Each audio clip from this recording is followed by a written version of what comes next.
You might have heard the term program, but did you ever give it thought as to what exactly a program is?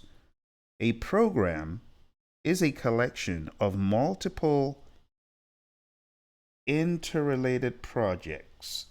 For example, in this program, we could have project A, project B, and a project C.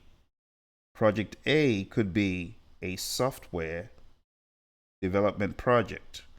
Project B could be a hardware install project, and Project C could be an integration of both the hardware and the software. These all rely on similar resources and have a similar client. So when you think about a program, you got to think not just about multiple projects, but they have to be interrelated. Interrelated by virtue of client or by virtue of nature of work being done or nature of specific aspect of the company that this is affecting. Program management, as PMI say, is the application of knowledge and skills to manage these programs. So to manage a program, you need knowledge about the industry. You need knowledge about project and program management. You even need knowledge in many instances of how this fits into a higher level portfolio. Because, when we talk about portfolios have programs and projects in them. So the higher level portfolio awareness and understanding is something that program managers should have. So program management is the application of knowledge and the application of skills, what you can do, what you can tangibly apply to the project. It's also the application of principles. There are various principles in the world of business, leadership, and project management and program management that you need to have. So we could say that program management is applying these variables to a program to obtain benefits. Now, when we talk about benefits, we're not talking about an output. We're talking about the value, the worth that you get from the output. So we could say value is the net quantifiable benefits. And those benefits, you wouldn't get these benefits if you didn't manage this program as a collective composite. So program management involves aligning program components and resources. And we're talking about human, equipment, materials, supplies, facilities. These are the resources that you would need to apply to each one of these projects in the program. A program must be 2 or more projects. So a good program manager understands aligning program components such as these, aligning those program components and resources to ensure that program goals are met and to ensure that benefits are optimally delivered and risks are effectively managed. A lot of programs span multiple years. The program could go from year to year, program X 2021, program X 2022, and so on. Now, the program manager provides the effective alignment and integration, and that's why I often tell people program management, more than anything else, is leadership. In order to be a great project program manager, you must be a great leader first and foremost. This is what a lot of people miss, both in the world of project and in the world of program management. In the world of project management, there's a lot of emphasis on the tools. And in the world of program management, there's a lot of emphasis on the knowledge. But these do not make you a great project or program manager alone. We have the skills, but that doesn't make you a great project or program manager alone. What is missing can be deduced from the statement by the great leadership guru John Maxwell, my mentor, who says everything rises and falls on leadership. Everything in program management, it rises and falls on leadership. Let's explain why I have this viewpoint. In the world of program management, there is one very important component, and that is strategic alignment. When we talk about strategic alignment, what we mean is understanding how the program aligns to the overarching goals of the organization. And every program manager should be able to speak to how their program aligns with the overarching goals of the organization. You see, program management provides organizations with a framework for managing interrelated groupings of work. But even if you have the best framework and crummy leadership, you will get nowhere. In order to get somewhere in your program management, you need leadership. And your leadership needs to help pivot to these variables that the PMI lists out. First of all, stakeholders. If you are not an effective leader, if you are not an empathetic leader, if you're not a leader that understands the 5 levels of leadership, understanding that it is not your position that makes you a leader. Your position just gets you in the door. But to be a great program leader, you need to understand how that works. It works not based on position, but it works based on a number of other variables, likability, production, the people factor, what you do for people, and so on. So as a leader of a program, you need to understand and value your stakeholders and see that you're a servant leader. The second one is, I just call it accountability. PMI call it benefits realization. A program manager that does not have that accountability to ensure that the benefits are brought home, that program manager will just blow straight past this concern. And this is a major concern in programs because the program manager must guide those engaged in the program to focus on generating value. That's the key word. What did I say is benefits? Benefits and value are somewhat conjoined because we could say that value is the net benefit. So your job as a program manager is not just to deliver an output, it's to ensure that the benefits are indeed realized across the board. You see, the PMI, they have a benefits realization principle, and the principle just sensitizes you to the fact that you as a program manager should have this on your radar. See, the output of some programs may create outcomes that start to generate benefits for beneficiaries as soon as the output is created or shortly thereafter. Other program benefits may not occur immediately, but it's the job of the program manager to be obsessed with this delivery of the benefits. The next one is a pure leadership word, synergy. Who brings the synergy? Who brings the awareness of the synergy? It's the program manager. The program manager should ensure that the team has that synergy. Synergy efforts need to align with beneficiaries and program strategy. And the person who should see the bigger picture and understand how to engineer in the synergy is the program manager. You see, the synergy principle that PMI lists out in the 5th edition of the program standard drives predictive, adaptive, or hybrid approaches to inform program project management performance domains to enable the program to achieve more than what was achieved or achievable by individual program components.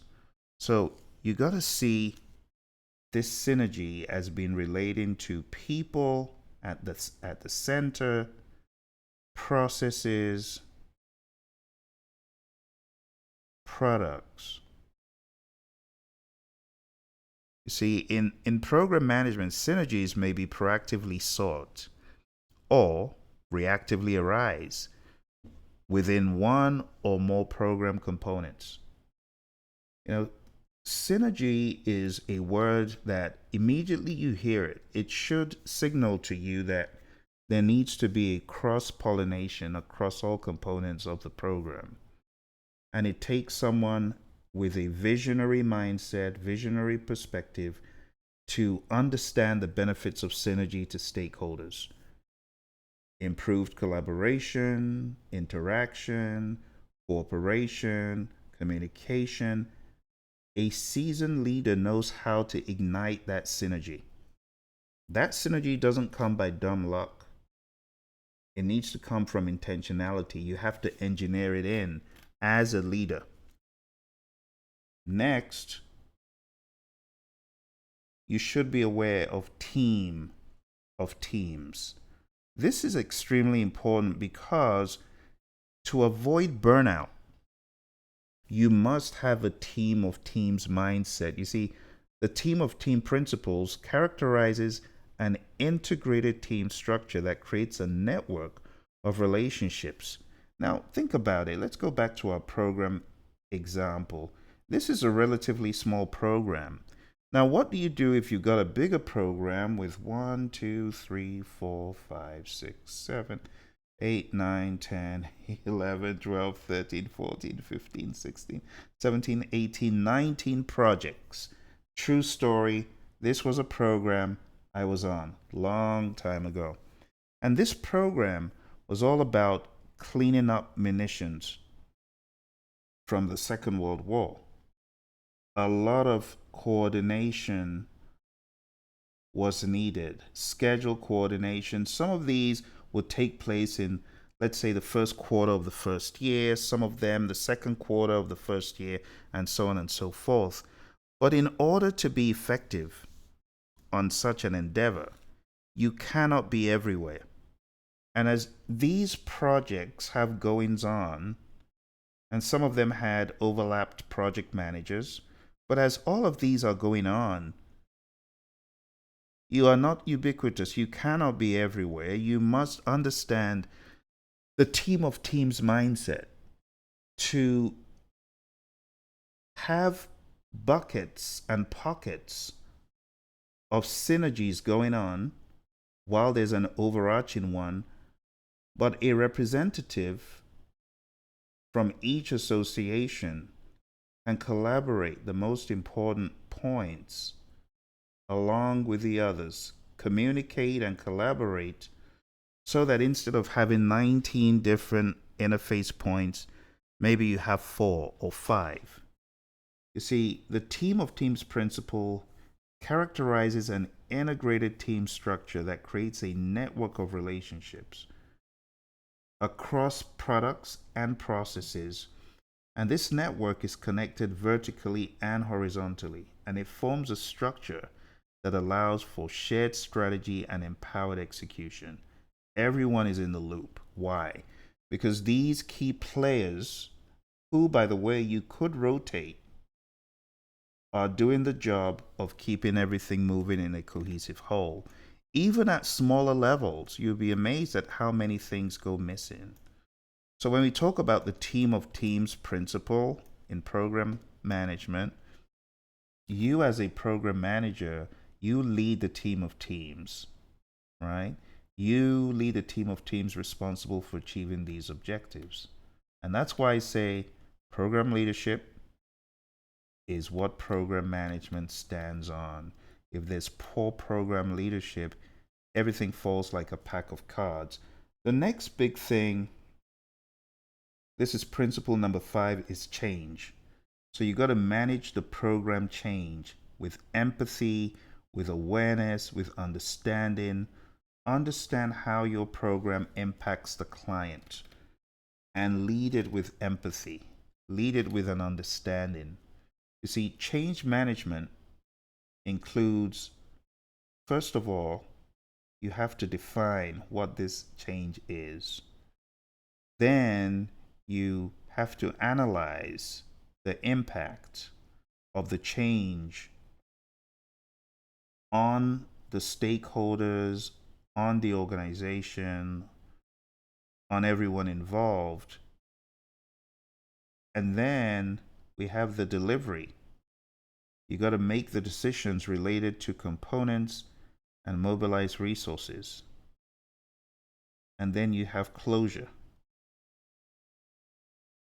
All the while, wrapping this with the pretty bow of empathy. Empathy.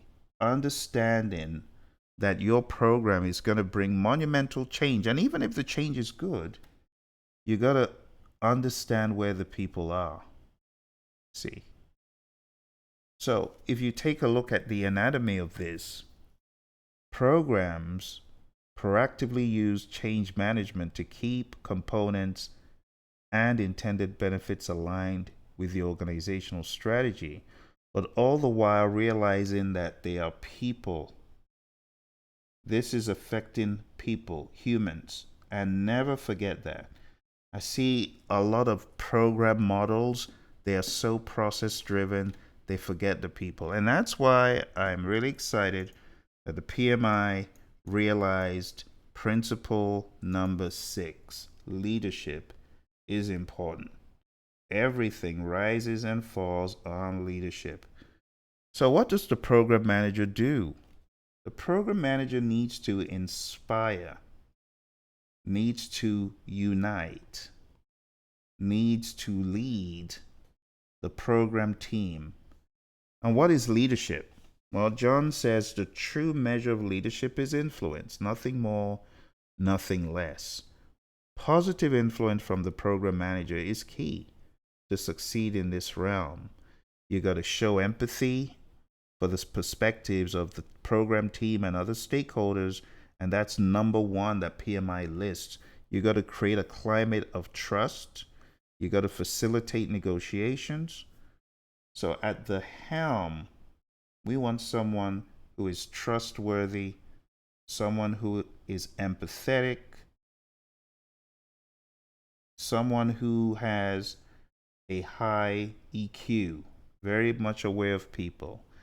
We want someone who can empower. The quote from John says, only secure leaders give power to others. We need a program manager who understands the world of leadership and is able to empower, truly empower people. Give power to others, give it to them within the realm of their strength, and don't feel like, oh, I could be replaced. That is a very myopic perspective. Any program manager threatened by a project manager or any other program manager, they miss the script, because you should be confident in yourself if you've done your homework, and you should be able to empower others. A lot of times there's a misnomer that in order to empower others, there's a power differential and the people are so far lower. No, you could empower your peers just by having a more adaptive, empathetic attitude, empowering attitude. Sometimes even senior executives need empowerment from their people. So we got to understand that dynamic. The other big one in the world of leadership is you got to coach, you got to mentor fellow program team members. And leadership is huge because everything rises and falls on it. Moving really quickly to number 7 principle, it's risk. And at the program level, you want to be all over program risk through the program lifecycle to achieve those benefits that are aligned with strategic objectives. And you got to build in your risk response plans across the different components. You got to build in those plans. When you truly understand the technical layout of your program and you understand how risk management works, you should be able to do that. It's one of the core responsibilities of a program manager to understand risk. So when I think of risk at the program level, I use something called a program risk breakdown structure.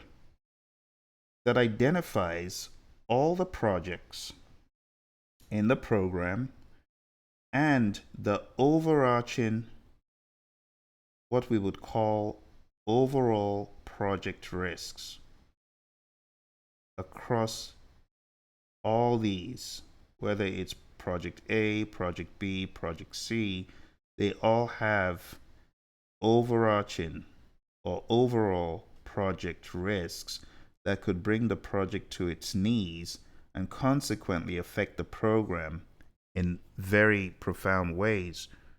It's the job of the program manager to understand these overarching risks.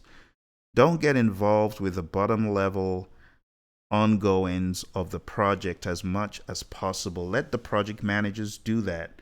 But you, at the more strategic level, you need to understand those OPRs and you need to drive them home.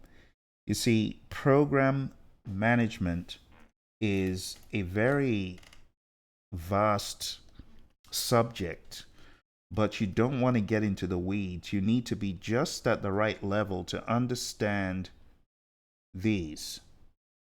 And if possible, mentor, coach, and encourage the project managers working with you. All right, moving on. Let's talk about governance. Governance is just a framework within which authority is exercised at any level. Program governance ensures the program is managed appropriately. So you want to enable, big word, who is responsible, right? Responsibility is key. You want to establish principles for transparency across the team. You want to adhere to the practices that the organization already has, and you want to support decision making. And it's the job of the program manager to ensure that these things are in place. At the project level, there could be governance there as well, but your job at the program manager level is to ensure, to be responsible for overseeing or coordinating the governance systems or bodies while managing the program's daily activities. Okay? And that, my friend, is the 8 program management principles. We went over a lot of information, and I just wanted to give you the high level view so that you have a better understanding of what is needed to effectively work the program management game. Okay? In 2026, we will be kicking off our master program leader residency. It's going to be online, but we're going to ensure that those who come for this program don't just leave with paper in hand saying, oh, I'm certified. No, that's not our goal.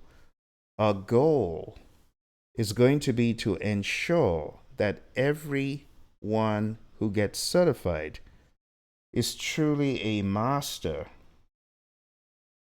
of program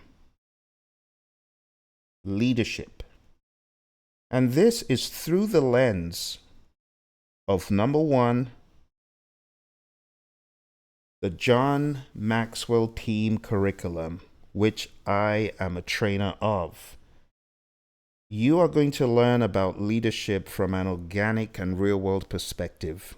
For the past 14 years, I've been under the training, coaching, and mentoring of John Maxwell. He was one of our keynote speakers for the Project Leadership Institute, and a lot of his philosophies can be applied across the business world.